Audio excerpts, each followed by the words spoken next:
Hello, wonderful movie fans of the world. I've got movie news to discuss, so let's get into it. Some of the things we're going to be discussing here today, guys, is it looks like we have some official dates by Sony giving us an idea when Tom Holland's Spider-Man 4 could release. We got what looks to be a completed list of the cast of characters for Mortal Kombat 2, letting you know if your favorite character made the cut for the sequel. That, along with Andy Muschietti being confirmed to direct Batman Brave and the Bold. Should we be excited or scared? That, along with so much more. Timestamps will be in the description, or you can just take a peek to see what else we're talking about. Just real quick, a couple of updates on the channel. I will be posting my spoiler review for The Flash later today. Really looking forward to ranting off about the things I liked and disliked about the movie. I saw the new Pixar movie Elemental, so expect a review of that movie on the channel. Heck, it might already be posted. Aside from that stuff coming to the YouTube channel, guys, Twitch has reached out to me about wanting me to stream on their platform. I'm going to be leaving a link in my description to my Twitch page. Now, I'm not actually going to be doing any video game stuff there. Twitch is specifically looking for more commentary channels to join their platform, and so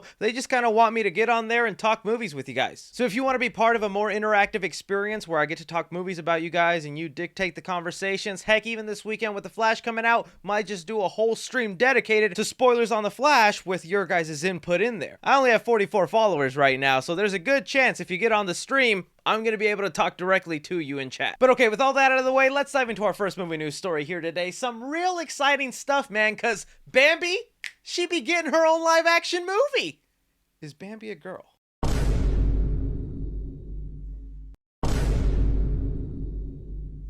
The Hollywood Reporter has it here that Sarah Polley in talks to direct a live-action Bambi movie. All of us here have just completely fallen in love with every single Disney live-action remake that's come out, right? It makes total sense to make another movie with like zero human characters except the guy who kills Bambi's mom. You gonna give him a whole origin and backstory? Show us how he's a misunderstood villain that was actually supposed to kill the mom to control the deer population in the forest?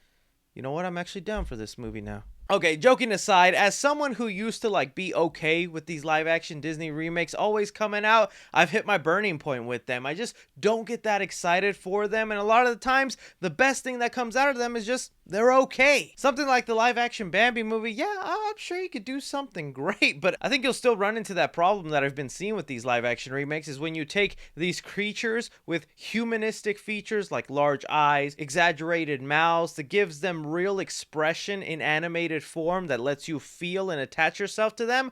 When you translate it into a real deer, all of that goes away. And then it just becomes an awkward, almost laughable mess to look at. Just, again, that scene involving Bambi's mom dying, that is a heartbreaking scene. That is sad. How is that going to be as heartbreaking looking at a real dead-eyed animal? Like, that's just not going to hit the same. The only other real conversation we could have about this is it going to get the theatrical treatment or is it going to get the dump on Disney Plus treatment? To me, this has the feelings of ending up on Disney Plus. I don't feel like this is big enough to go to theaters. Although I'm sure a lot of people love Bambi, this feels like a straight to Disney Plus live action remake. But again, I'm always happy to be proven wrong. This could be one of the better ones out there, and I'll eat my words and tell you guys honestly once I see the movie. How are you guys feeling about a live action Bambi movie moving forward? Something that I definitely found real exciting here is we've got a list of casting characters joining Mortal Kombat 2. This will be the sequel to the 2021 Mortal Kombat movie that,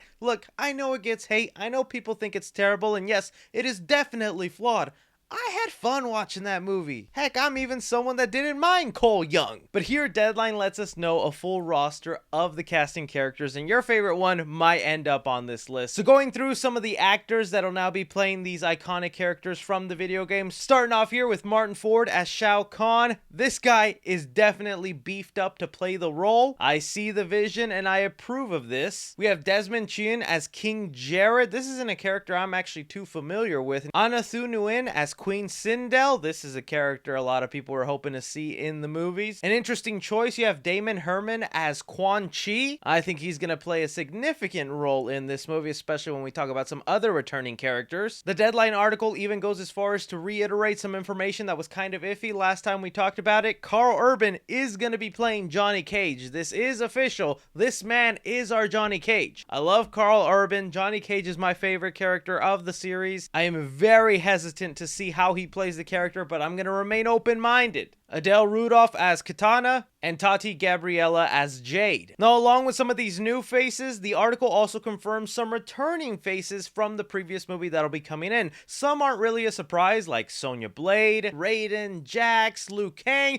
characters we expected to return, but some that kind of stood out to me were, of course, Sub-Zero, Kung Lao, and Kano. The reason they stood out is because, spoilers, those characters died in the first movie. And it looks like here in the sequel, they will be brought back, and I think a lot of that will have to do thanks to Quan Chi. If I'm right with my basic knowledge of Mortal Kombat from what I remember playing all these years, Quan Chi is known for resurrecting characters that have died in the lore and then manipulating them or coercing them to work for him. And I think that's something definitely that we're going to see play out in this second movie. So really, I'm excited, man. I'm looking forward to this. I can't wait to see some footage. I'm sure they're going to have a bit of a higher budget. They changed writers on here, and that was really a lot of the problems I had with that first movie. Some of the writing was very flawed and weird. I'm gonna remain positive with this movie, and all I need them to do is entertain me and give me a bloody fun time. For some of you more diehard Mortal Kombat fans, how are you feeling about this cast and with these specific characters? Can you speculate what the story will be? Bringing us over here to talk a little bit about DC, because we just got a major confirmation about Batman Brave and the Bold. Now, if you've been living under a rock, you might not have heard that James Gunn has confirmed there will be a Batman in his new DCU. It's not going to be Robert Pattinson's Batman, but he's not going away anytime soon. He's going to continue having his own franchise in an Elseworld separated from the DCU, where Matt Reeves is free to make sequels and spin-offs about that specific Batman. But here in the DCU Batman, we are also promised the inclusion of Robin, specifically Damian Wayne. I would have really liked it to been Dick Grayson as the Robin, but that's fine. As long as I'm getting a Batman and a Robin together in a movie for the first time since my childhood, I am so excited. The biggest question has now just been, who's directing this movie, man? Who's gonna make it? It's kind of a big deal when you get a new director for a Batman movie, let alone one that is gonna include a little Robin. Well, of course, with The Flash premiering this weekend and the rumor circulating that Andy Muschietti was gonna be the director, it got confirmed. Variety has it here that new Batman film, Brave and the Bold, lands the Flash director, Andy Muschietti. The article is even able to get a direct quote from James Gunn, so you know it's 100% official, where James Gunn and Safran both told this to Variety. We saw the Flash even before taking the reins at DC Studios, and we knew we were in the hands of not only a visionary director, but a massive DC fan. It's a magnificent film, funny, emotional, thrilling, and Andy's affinity and passion for these characters and this world just resonates through every frame. So when it came time to find a director for the Brave and the Bold, there was really only one choice. Luckily, Andy said yes, Barbara signed on to produce with us, and we are on our way. They're an extraordinary team, and we couldn't have been better or more inspiring partners as we embark on this thrilling new adventure in the DCU. Okay, so a couple of things on that. First, let's talk about the internet reaction, because for one,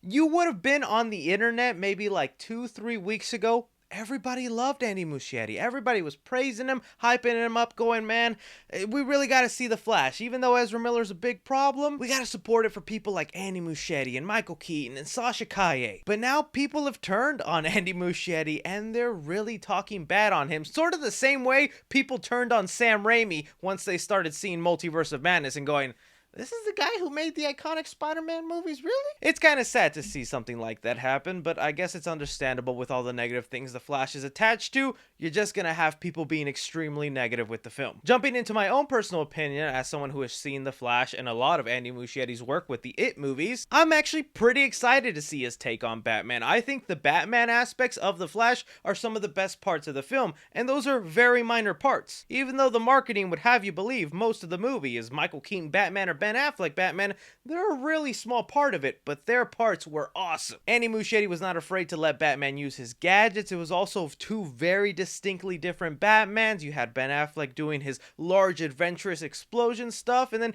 Michael Keaton was able to kick butt, but then he even used gadgets of his time. Don't want to say too much more because I don't want to spoil the movie for you guys, but the thing I liked about The Flash that Andy Muschietti did is he leaned into the comic book aspect of the character of The Flash. And I feel like that's that's what you need for Batman Brave and the Bold, is a director who isn't hell-bent on trying to make Batman as realistic, grounded, and if like he actually existed. I've mentioned this so many times. I love what Christopher Nolan did with The Dark Knight. I love what Matt Reeves did with Robert Pattinson's Batman. That is still my favorite Batman movie to date. But as someone who grew up watching over and over movies like Batman Forever and Batman and Robin, there is something just so fun and interesting about a wacky Batman who isn't afraid to do some weird stuff. I'm not saying I want movies in that tone again, but I think if you take that exaggerated, realistic tone and took it seriously, you could have a really awesome Batman movie where you don't always have to focus on making them feel realistic. Give us a Batman who has to fight a Clayface, who has to fight a Man-Bat, a Killer Croc. I think Andy Muschietti could be able to do that, especially he was a horror director. There is some horror vibes with Batman you can attach in his rogues gallery. If I had to be honest on some of the things that hold me back about Andy Muschietti is how quick he is to use VFX. I understand that with The Flash and maybe even Pennywise with some of the scenes that happen in those movies, but in both those films there are sequences where I felt like CGI wasn't definitely needed. And man, do the Matt Reeves and Nolan movies just look so breathtaking. Cinematography wise, I'd be afraid of the cinematography here. I mean, this was a guy who let Batman be shot in light twice with Ben Affleck and Michael Keaton. I don't really want to see a Batman that's going to be fighting crime in broad daylight. But again, those are just kind of like my minor nitpicks or worries. Maybe you guys have other ones. But I want to remain optimistic because, I mean, these are characters I love and want to see over and over on the big screen. So I always want the best for them. What do you guys think about Andy Muschietti directing Batman Brave and the Bold, especially if you're someone who saw The Flash this weekend? All right, moving it over here to talk about some Sony and Spider-Man properties here. We've gotten a couple of updates in the Sony Spider-Man universe, and heck, it feels like we've been talking a lot of Spider-Man this past couple of weeks, which always makes me happy. And the specific thing we have right here is Sony making announcements and adjustments to their release calendar that give us a hint on where Spider-Man 4 could release. It makes sense that Sony would do this update right after Disney and Marvel had their major release date change and shift. Everybody was wondering about the Spider-Man stuff, but only Sony can announce stuff involved with Spider-Man. And here we got two release dates. So the Wrap here is reporting that first, an untitled Sony/Marvel movie will be released November 8th, 2024. So that's pretty much in a year. Then we have an untitled Sony Marvel live action movie that'll be released